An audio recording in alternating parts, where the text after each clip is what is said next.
Welcome to our channel tech mechanical and electrical. तो आज मैं स्टार्ट करने वाला हूँ मेटल चैप्टर। तो मेटल चैप्टर का कोशिश करेंगे कि पूरा कंप्लीट कराने का, ठीक है। तो मेटल क्या है पहले बताऊँगा। Metal is an element. Metal एक एलिमेंट होता है which has all or most of the following characteristics, मतलब प्रॉपर्टीज़, गुण रहता है। सॉलिड एट रूम टेम्परेचर में सॉलिड होता है। Good conductor of heat and opaque, good conductor of heat and electricity का गुड कंडक्टर होता है। रिफ्लेक्टिव व्हेन पॉलिश्ड, जब हम लोग पॉलिश करते हैं तब ये रिफ्लेक्ट करता है। एक्सपेंशन ऑन हीटिंग, जब हम लोग हीट देते हैं तो ये एक्सपेंस होता है। और कोई भी एक मेटल है, अगर इसको हम लोग हीट देते हैं तो एक्सपेंस हो जाता है, ठीक है, मतलब बढ़ जाता। कॉन्ट्रैक्शन ऑन कूलिंग, जब कूल करता है एक मेटल गर्म है तो ये जब एक्सपेंस हुआ, इसको जब कूल कर देंगे तो एक कॉन्ट्रैक्ट मतलब स्क्वीज हो जाना, ठीक है, मतलब छोटा हो जाना। तो next, metals in general have density, high density. Metal का जनरली हाई डेंसिटी होता है, ठीक है। Typically they are malleable and ductile, उन लोग मेलेबल एंड डक्टाइल भी होता है, ओके। तो मेटल्स आर शाइनी एंड लस्टर्स, जो इम्पोर्टेंट पॉइंट है मैं वही बता रहा हूँ, ठीक है। मेटल्स आर शाइनी एंड लस्टर्स, मतलब मेटल बहुत ही शाइनी होता है, शाइन करता है मतलब चमकता है। लस्टर्स मतलब भी सेम है। And metals are easily shaped and are strong, metal को कोई भी शेप में तुम बदल सकते हो और मेटल बहुत ही स्ट्रॉन्ग होता है। नॉन मेटल बहुत ही सॉफ्ट होता है, ठीक है। तो each metal has its own ore, तो कोई भी एक मेटल है तो उसके लिए वो अलग से एक ओर रहता है, जहाँ से हम ओर क्या है, जहाँ से हम लोगों को मेटल को एक्सट्रैक्ट करते हैं, मतलब निकालते हैं, ठीक है। जब जैसे लीड का होता है गैलेना एंड एल्यूमिनियम का होता है बॉक्साइट, ओके। टीन का होता है कैसेटराइट। तो next, ferrous metal and non ferrous metal क्या है। फेरस मेटल होता है metal can be classified into two basic groups based on there chemical composition. हम लोग जो केमिकल कॉम्पोजिशन करते हैं उसका बेसिस पे, मतलब केमिकली हम लोग जो मिलाते हैं तो उसका बेसिस पे हम लोगों का फेरस और नॉन फेरस में हम लोग मेटल को डिवाइड करते हैं। फेरस मेटल क्या होता है, तो नॉर्मली हम लोग बोल सकते हैं कि फेरस मेटल मतलब जिसमें आयरन रहता है, और नॉन फेरस मतलब जिसमें आयरन नहीं रहता है। तो पिग आयरन में आयरन रहता है, कास्ट आयरन में आयरन रहता है, रॉट आयरन में रहता है, कार्बन स्टील में रहता है, एलो स्टील में रहता है। लेकिन नॉन फेरस मेटल में जैसे tin tin lead lead aluminium, okay, तो इसमें आयरन नहीं रहता, तो इसको नॉन फेरस मेटल बोलते हैं, ओके। तो next question, difference between ferrous और नॉन फेरस मेटल।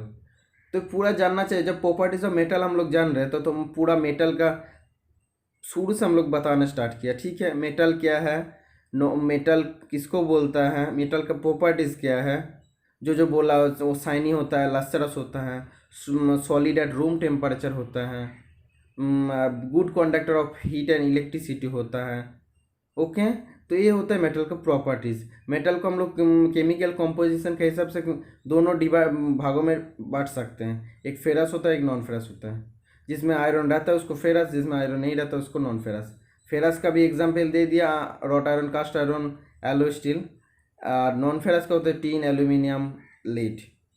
तो इसका जो डिफरेंस होता है, डिफरेंस बहुत इंपॉर्टेंट है। इट्स चीफ कॉन्स्टिट्यूटेंट इज आयरन, इसका जो चीफ कॉन्स्टिट्यूएंट होता है ये आयरन, मतलब सबसे ज़्यादा रहता है आयरन। और it does not contain iron, और नॉन फेरस मेटल में आयरन नहीं रहता है, मेन डिफरेंस यही है।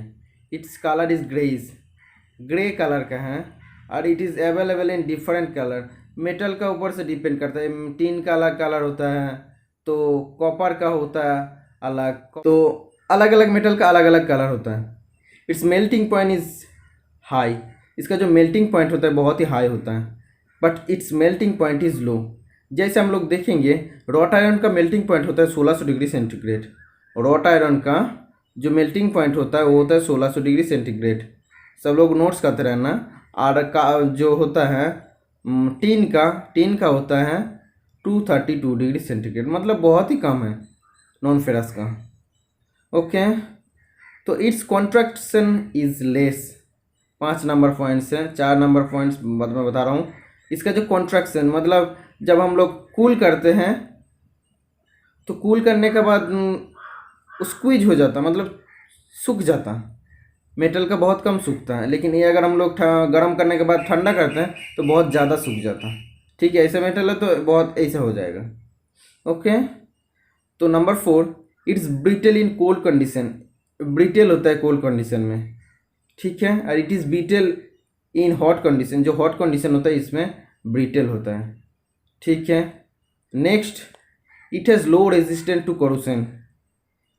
मेटल में जिसमें आयरन ज़्यादा रहता है उसमें करोशन जंग लगने का जो प्रोबेबिलिटी है तो ज़्यादा होता है, जंग ज़्यादा लगता है। लेकिन जिसमें आयरन कम रहता है, जैसे नहीं रहता है, उसमें करोशन रेजिस्टेंस होता है, मोर रेजिस्टेंस होता है। जैसे tin is the more resistance to corrosion. Okay, then it is magnetic. Iron रहता है मतलब ये मैग्नेट्स द्वारा अट्रैक्ट होता है तो मैग्नेटिक होता है, but it is non magnetic because इसमें आयरन नहीं रहता। It is least costly. Metals are least costly, मतलब ये बहुत ही कम दाम में हम लोगों को मिलता है, बहुत ही कम दाम में, ठीक है। अरे बहुत ही मोर कॉस्ट होता है, कॉस्ट ज़्यादा होता है नॉन फेरस का। Okay, next, physical and mechanical properties of metal. हम लोग बता दिया कि केमिकल कंपोजिशन के ऊपर डिपेंड करके मेटल को नॉन फेरस और फेरस में डिवाइड करते हैं। तो अभी physical and mechanical properties of metal जानेंगे क्या होता है। मेटल्स ऑफ डिफरेंट, तो है पहले क्या है properties of metal. Okay, metals of different properties. Metal का डिफरेंट डिफरेंट प्रॉपर्टीज होता है depending on the type of application. जैसा हम लोगों का काम के लिए ज़रूरत होता है तो वैसे हम लोगों को मेटल सिलेक्ट करना पड़ेगा। तो फिजिकल प्रॉपर्टीज ऑफ मेटल क्या होता है। फिजिकल प्रॉपर्टीज ऑफ मेटल जैसे होता है कलर होता है, वेट एंड स्पेसिफिक ग्रेविटी होता है, स्ट्रक्चर होता है, कंडक्टिविटी होता है, मैग्नेटिक प्रॉपर्टी होता है, फ्यूजिबिलिटी होता है। तो each and every point I will discuss. Her point को मैं अभी डिस्कस करने जा रहा हूँ, ठीक है। तो पहले बताऊँगा कलर क्या है। फिजिकल प्रॉपर्टीज है, पूरा फिजिकल प्रॉपर्टीज। कभी कभी दे देता है जो weight is coming under dash properties of metal. Weight कौन सा प्रॉपर्टीज ऑफ मेटल का अंदर से अंदर आता है, तो कलर आता है, वेट आता है, सब फिजिकल प्रॉपर्टीज का अंदर आता है, ठीक है। तो different metals have different colour. Copper का कलर अलग है, आयरन का कलर अलग है, लीड का कलर अलग अलग है, तो एल्यूमिनियम का कलर अलग है, ठीक है। तो for example copper is of distinctive red colour. तो मैं कॉपर का कलर होता है red colour, distinctive red colour होता है, ठीक है। बहुत इंपॉर्टेंट क्वेश्चन है, कॉपर का कलर क्या है। एंड माइल्ड स्टील होता है ब्लैक स्क्रीन, माइल्ड स्टील का कलर होता है ब्लैक स्क्रीन, ठीक है। तो next point, weight. Metals differ based on their weights. जो मेटल होता है ना, तो वेट का हिसाब से हम लोग मेटल को डिफरेंस करते हैं। ये metal like aluminium weights lighter. Aluminium का जो वेट होता है वो बहुत ही कम होता है देन मेनी अदर्स मेटल। दूसरा कोई मेटल से हम लोग जब कंपेयर करेंगे तब उससे एल्यूमिनियम का वेट बहुत ही कम होता है। जैसे हम लोग कंपेयर करेंगे अगर लीड का साथ, तो लीड का जो स्पेसिफिक ग्रेविटी होता है 9 होता है। तो लीड का स्पेसिफिक ग्रेविटी कभी कभी देता है, लेकिन ये लीड ऑक्साइड का, ठीक है, ये लीड ऑक्साइड का स्पेसिफिक ग्रेविटी होता है 9.5 और 9। अगर लीड का देखेंगे तो लीड का होता है, सिर्फ लीड का देखेंगे तो लीड का होता है 11.3 समथिंग। तो याद रखना ये होता है लीड का, और ये जो दिया है ये होता है लीड ऑक्साइड का।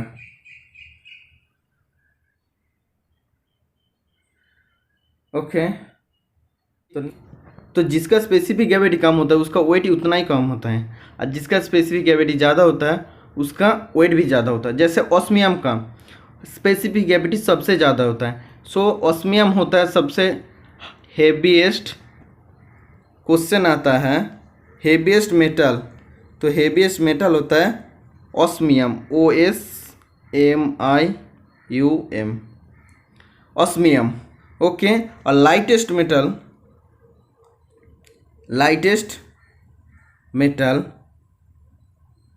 होता है लिथियम। दोनों याद रखना, ठीक है। नेक्स्ट क्वेश्चन,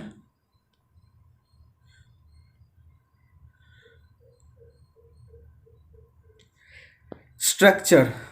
अगर हम लोग देखेंगे स्ट्रक्चर क्या है, generally metals can be differentiated bye their internal structure. Metal का इंटरनल स्ट्रक्चर, जो अंदर का जो माइक्रो स्ट्रक्चर होता है, उसका बेसिस पे हम लोग मेटल को डिवाइड करते हैं।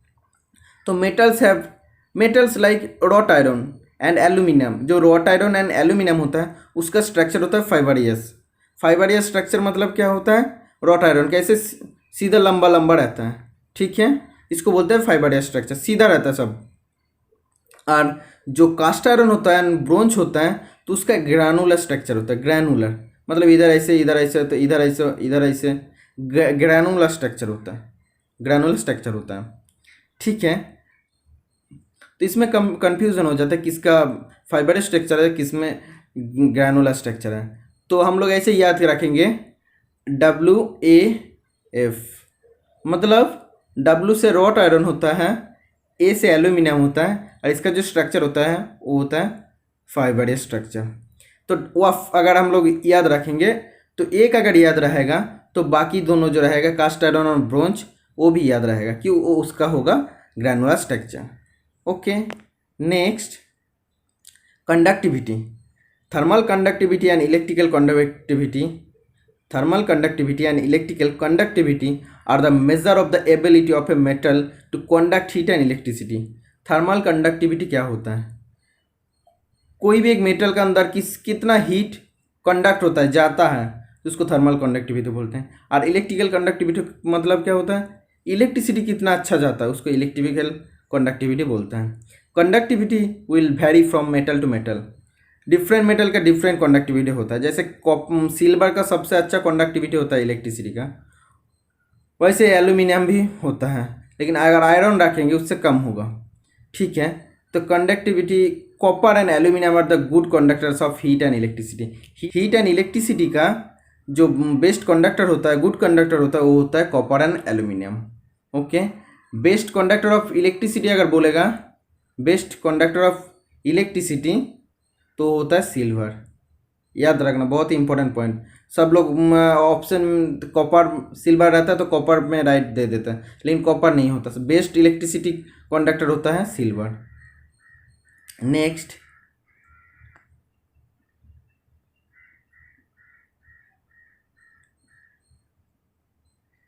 Magnetic property.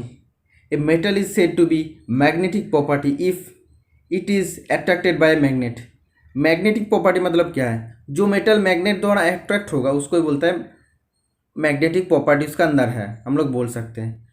जो मेटल मैग्नेट द्वारा अट्रैक्ट होता है हम लोग उस बोल सकते हैं उस मेटल के अंदर मैग्नेटिक प्रॉपर्टी एग्जिस्ट करता है, ठीक है। तो almost all the ferrous metal except some type of stainless steel can be attracted by magnet. All the ferrous metal मतलब जिसमें फेरस मेटल में आयरन रहता है, तो आयरन रहता है मतलब आयरन द्वारा मैग्नेट द्वारा अट्रैक्ट होगा। तो एक दो स्टेनलेस स्टील को छोड़कर बाकी सब अट्रैक्ट होता है।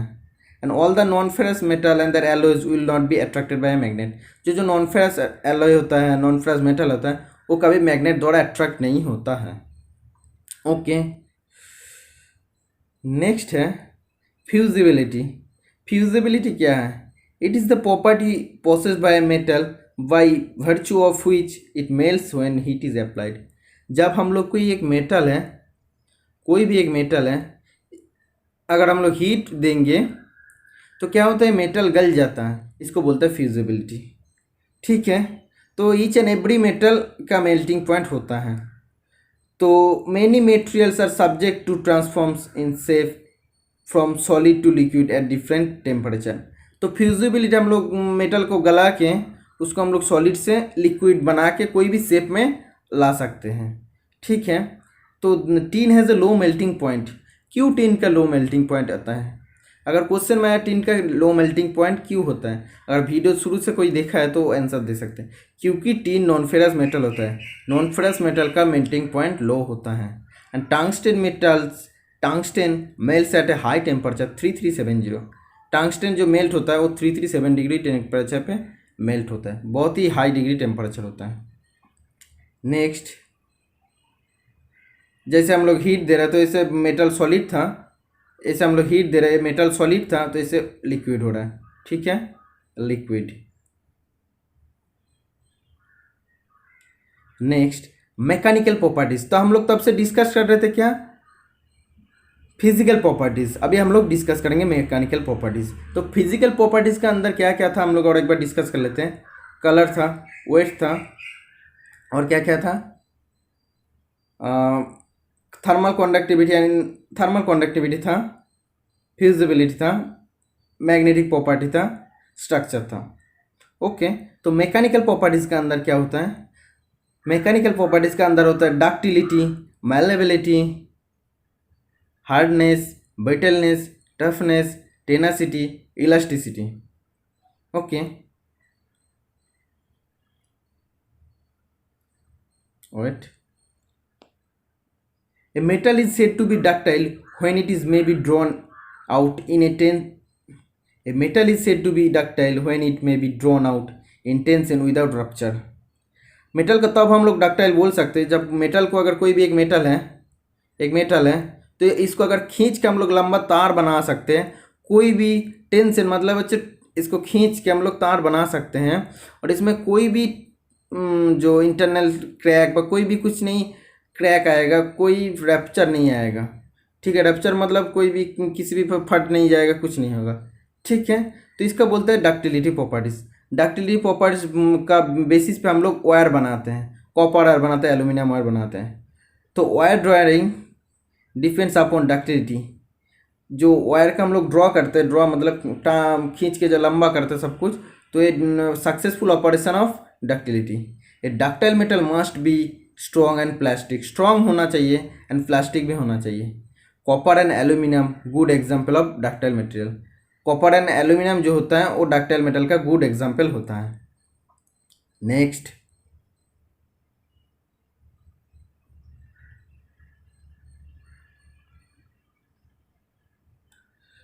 हाँ, कुछ पॉइंट्स हम कलेक्ट किए तो ये तुम लोग याद रख सकते हो।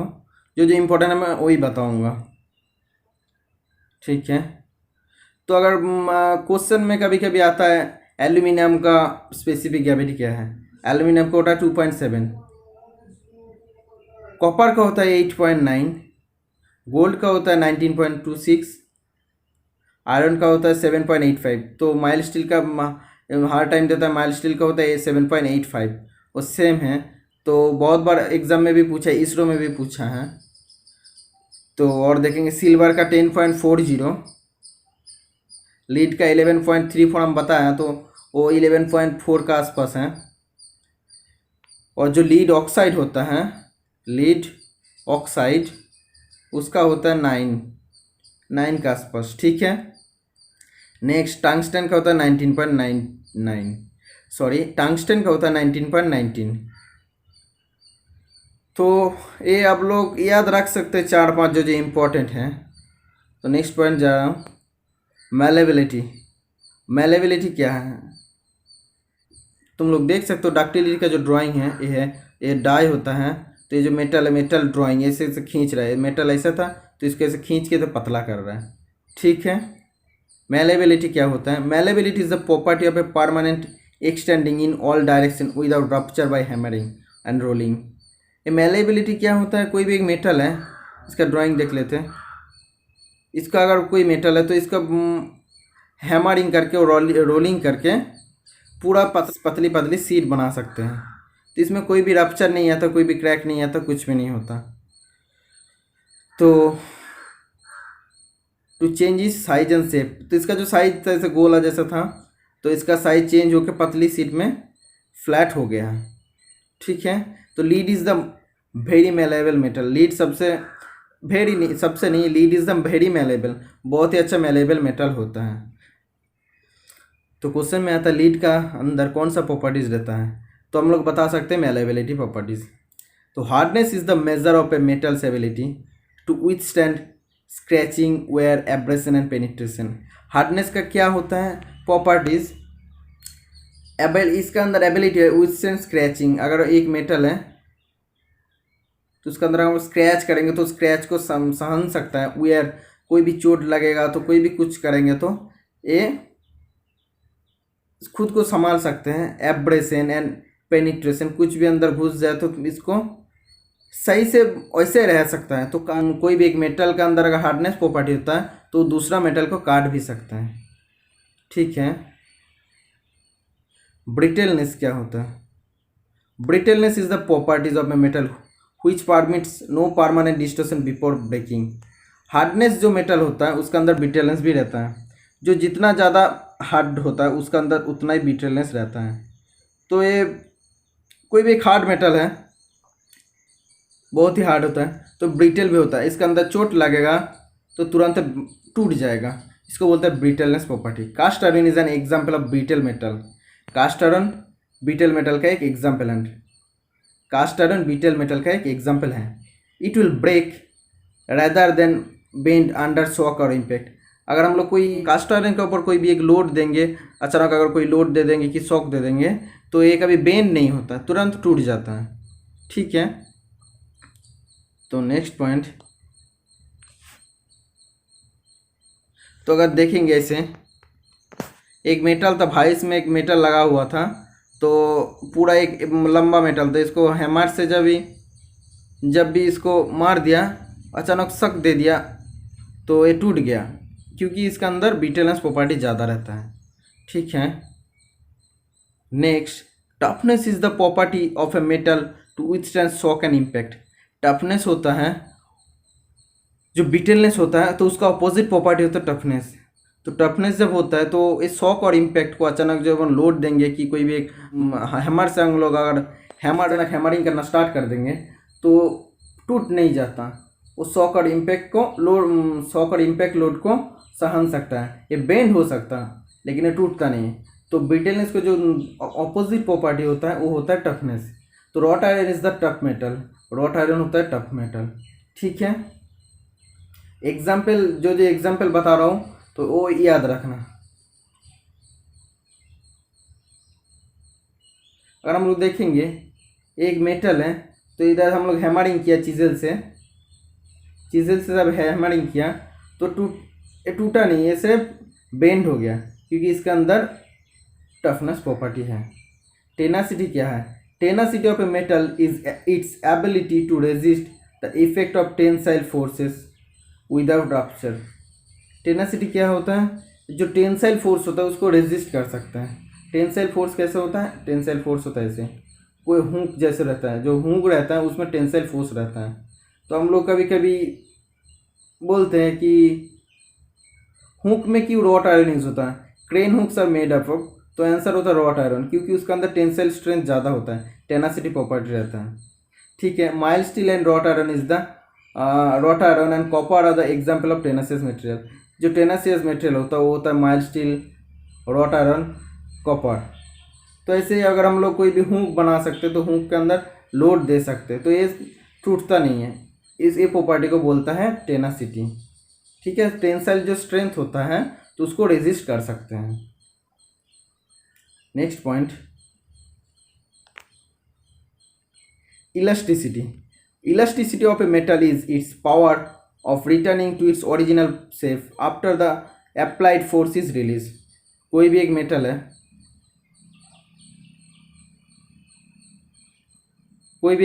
है, तो इसको अगर हम लोग खींच के अगर इतना लंबा करेंगे तो लोड अप्लाई करके जब लंबा करेंगे तो इसको अगर जब छोड़ देंगे तो ओरिजिनल पोजीशन में आ जाएगा। ये प्रॉपर्टी को बोलते हैं इलास्टिसिटी। तो क्वेश्चन में आता है इलास्टिसिटी, तो which one of the following metals or which one of the following elements is most having most elasticity property. तो ऑप्शन में रहता है रबर, स्टील, एल्यूमिनियम, कॉपर। तो सब लोग इलास्टिसिटी ज़्यादा सोचते हैं कि रबर का ज़्यादा है, लेकिन इसका आंसर होता है स्टील। स्टील में ज़्यादा इलास्टिसिटी होता है, सबसे ज़्यादा। Properly heat treated spring is a good example of elasticity. जो एक स्प्रिंग होता है तो उसका अगर हीट ट्रीटमेंट करेंगे तो हीट ट्रीटेड स्प्रिंग का अंदर इलास्टिसिटी प्रॉपर्टी रहता है।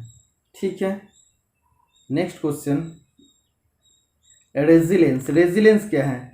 Resilience is the capacity of a material to absorb energy elastically. जो हम लोग on removal of the load, the energy stored is given off exactly in a spring when the load is removed. Resilience क्या होता है? ये होता है capacity of a materials to store the energy. जो कोई भी एक मेटल का क्षमता होता है जो स्टोर करता है एनर्जी को।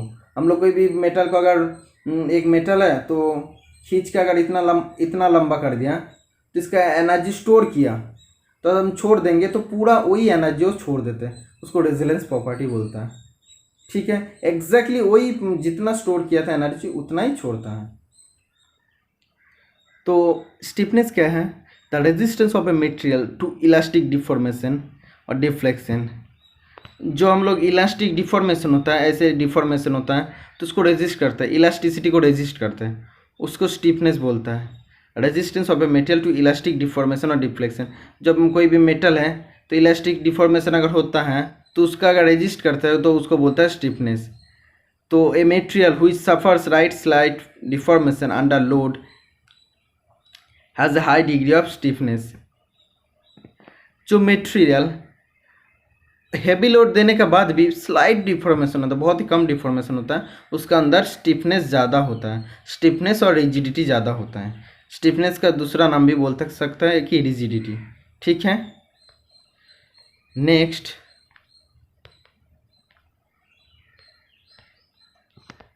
क्रीप।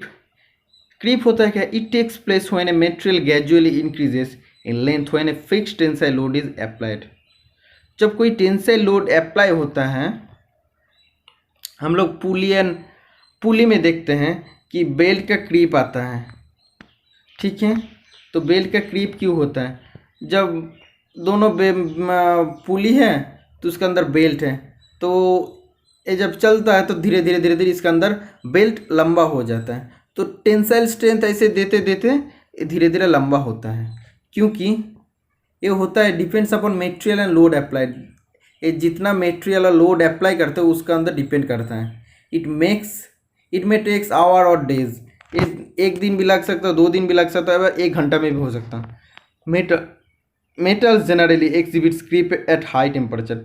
जब भी पुली में क्या होता है, जो बेल्ट रहता है घिसते घिसते इसके अंदर जो टेम्परेचर होता है ज़्यादा हो जाता है, इसीलिए ये बेल्ट का लेंथ भी ज़्यादा होता है। बेल्ट का लेंथ ज़्यादा हो जाता है तो गिर जाता है, तो ये हाई टेम्परेचर में बेल्ट का क्रीप होता है।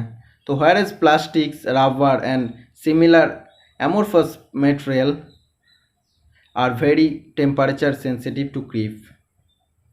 जो होता है प्लास्टिक होता है, रबर होता है, ये बहुत ही वेरी टेम्परेचर सेंसिटिव, मतलब कम टेम्परेचर में भी इसमें क्रीप हो जाता है। अगर हम लोग कोई भी प्लास्टिक बॉक्स को अगर हम लोग धूप में रख देंगे तो वो भी गल जाने का टाइप हो जाता है, तो उसका अगर हम लोग खींचेंगे तो उसका लेंथ में बढ़ जाता है। उसका अगर टेंसाइल फोर्स देंगे तो वो लेंथ में भी बढ़ जाता है। ठीक है, तो ये तो फैटिक मैशिनेबिलिटी उतना इम्पोर्टेंट नहीं। मैशिनेबिलिटी मतलब जो मशीन कर सकते हो प्रॉपर्टीज होता है। कोई भी एक मेटल है तो वो मैशिनेबल है, मतलब उसका मैशिनेबल कर सकते हो, मैशिनिंग कर सकते हैं, तो मैशिनेबिलिटी प्रॉपर्टी कहलाते हैं उसको। वेल्डेबिलिटी मतलब वेल्डिंग कर सकते हो उसको, वो मेटल को वेल्डेबिलिटी बोलते हैं। तो आज था टोटल प्रॉपर्टीज ऑफ मेटल का चैप्टर तो पूरा कंप्लीट हो गया। और इसका जो शॉर्ट क्वेश्चन है मैं नेक्स्ट क्लास में लेके आऊँगा, तो बहुत ही इंपॉर्टेंट क्लास होगा वो वाला भी।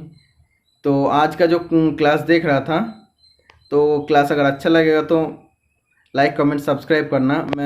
मेरा 100% देख के नोट्स कलेक्ट करके जो इम्पोर्टेंट पॉइंट है उसका फ़ोटो खींच के तुम्हारे लिए मैं लाया हूँ। तो जो चैनल में नया हूँ प्लीज़ चैनल को सब्सक्राइब कर लीजिए, क्योंकि हम लोग चैनल में लाइव टेस्ट, लाइव क्लासेस ऐसे वीडियो भी देते रहते, नोट्स भी देते रहे। हम लोगों का जो व्हाट्सएप ग्रुप है उसमें भी हम लोग बुक भी प्रोवाइड करते हैं, क्योंकि डेली तो हम लोग वीडियो पोस्ट नहीं कर पाते हैं, तो तुम लोगों को प्रिपरेशन भी सही होना चाहिए। तो हम लोग बुक देते कि 1 महीने के अंदर पढ़ लो, उसके बाद उधर से 100-150 नंबर के एग्ज़ाम होगा। तो हम लोग साथ अगर जुड़ना चाहते हो तो वीडियो का डिस्क्रिप्शन बॉक्स में लिंक दिया रहता है, ग्रुप में जोड़ सकते हो। ठीक है, तो चलो मिलते हैं नेक्स्ट वीडियो में, बाय।